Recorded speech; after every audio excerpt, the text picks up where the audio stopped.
Unveiling the Past, Mastering Information Questions in Past Simple Tense. Hello everyone.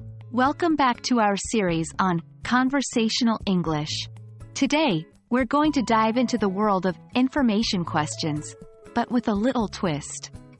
We're going to explore these questions in the past simple tense. By the end of this video, you will have a solid understanding of how to form and answer these questions. Let's get started.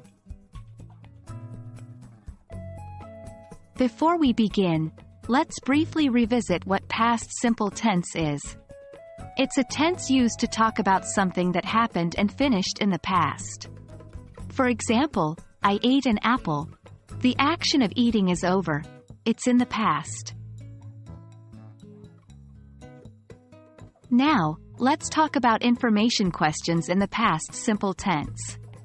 These are questions that we ask when we want to know specific information about something that happened in the past. We usually start these questions with question words such as who, what, when, where, why, and how.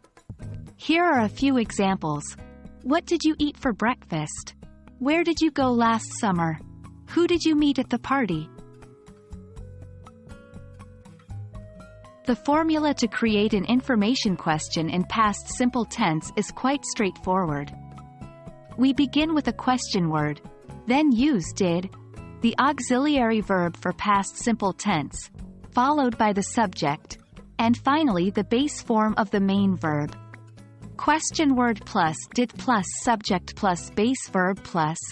Remember, we don't use the past tense of the verb in the question because did already indicates that we are asking about the past.